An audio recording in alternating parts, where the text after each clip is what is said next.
Good morning, and welcome back to Charlie's Corner, where we're doing part two of the big question: why are we here? What is our purpose in life? And so, I've covered some of that journey in part one, and now we're going to continue to explore love a little bit. Let's get started. So there are many different kinds of love. That definition in 1 Corinthians actually applies to all the types of love there are. You know, there's love for your dad, your mother, your brothers. There's love for your friends. There's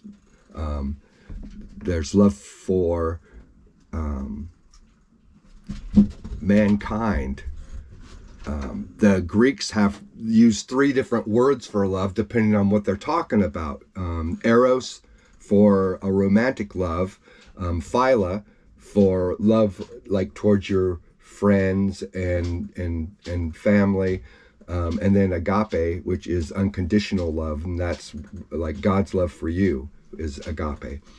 And but I wrote something about love, and I'm talking about romantic love,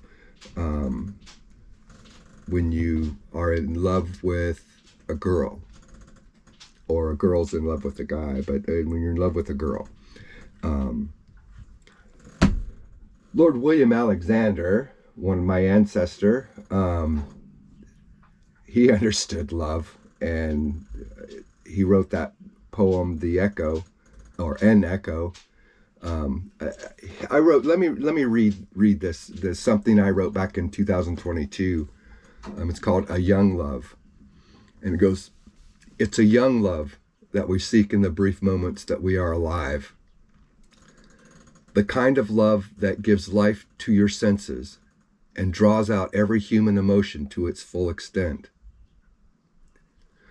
To look upon her, your heart beats heavy in your chest. You can feel the blood hot and rushing through your veins like a steam locomotive, and your stomach comes alive, filled with the fluttering of 100 butterflies. The sound of her voice resonates through you. It draws you into her like your favorite song. The taste of her kiss is sweet and potent. It fills you with the warmth of her love, and you hunger for it for eternity. You lean into the cusp of her neck and draw in her scent, and you become captivated, helplessly drawn to her like a bee to a blossom.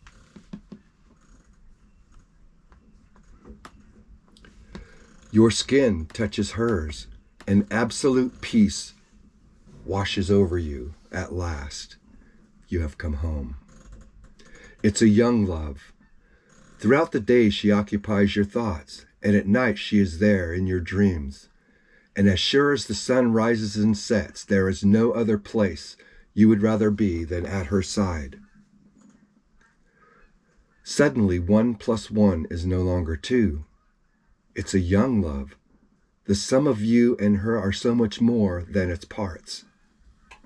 It's the kind of love that inspires men to move mountains, to write sonnets, and to fight wars.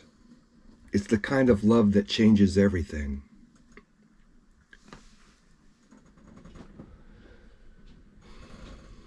So I've learned a few things about love over my lifetime. Some things I'd like to share with you, and I'd like you to think about.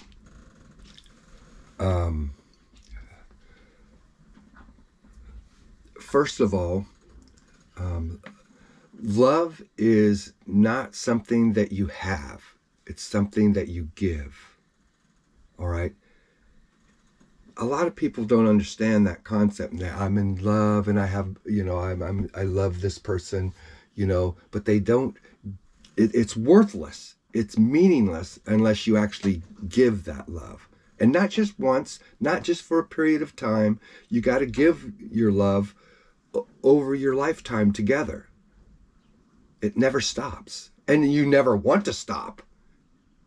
If it's love, you never want to stop. Some people do understand this. They're married, and they'll be married their entire lives because they understand this concept. It's not about you, it's about that person. And so your mindset should be, how can I show this person love today? Not, what is this person doing for me? All right. Don't worry about you. Okay. That's that. The person, the other person, that's their concern. They worry, not worry, but they think about loving you and what they can give to you. All you think about is them. All right. And when you love somebody, you want them to be happy no matter what. Even if it means, that's why I've actually been in love a few times. Love like I described to you before. And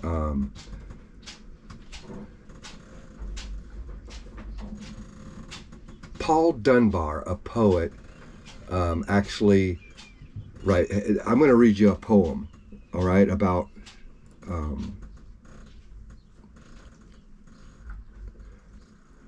regret and that frame of mind. Hang on, let me pull it up. See, most people will go through life like this. This is called life's tragedy. It may be misery not to sing at all, and to go silent through the brimming day. It may be misery never to be loved, but deeper griefs than these beset the way. To sing the perfect song, and by a half note lost the key. There the potent sorrow, there the grief, the pale, sad staring of life's tragedy.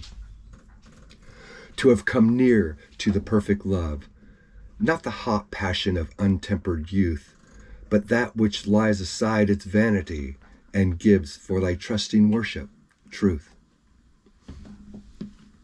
This indeed is to be accursed, for if we mortals love, or if we sing, we count our joys not by what we have, but by what kept us from that perfect thing. It's a beautiful poem, and it encompasses a common train of thought that we dwell on what we don't have, all right, instead of what we do have. And that's a tragedy.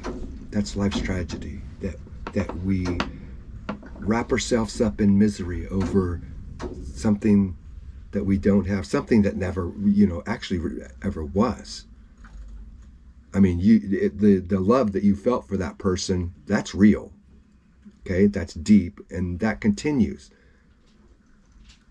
But that person doesn't feel the same way, and so it never existed. That relationship that you had in your mind at the time when you were together, that actually never existed because the other person didn't feel the same way.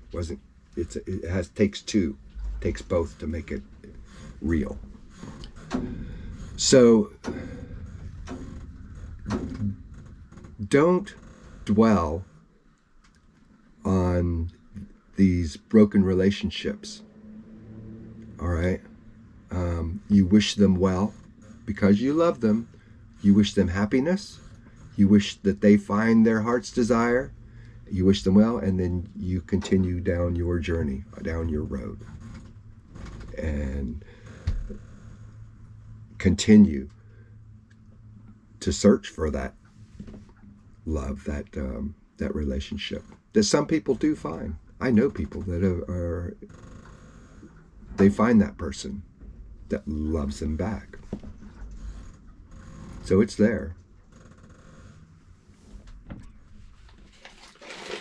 So Why are we here? What is our purpose in life?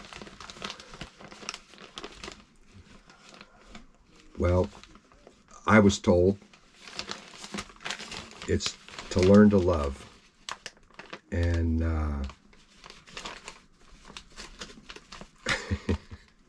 my vision that I had when I was young, whether it was real or not is irrelevant to you.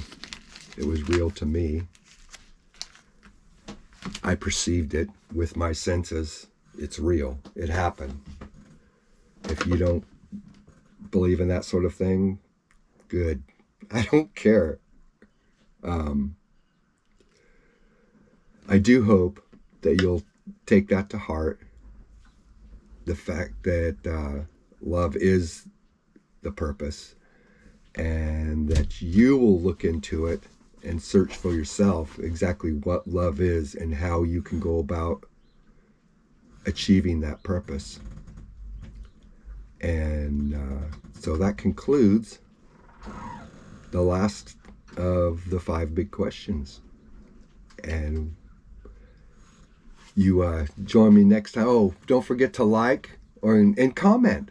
Please share, comment, like. Let's get a big conversation going. Let's share this with the world, and let's talk about this. You have a great day today. Join me next time on Charlie's Corner, and I guess that's it. Yeah, have a good day.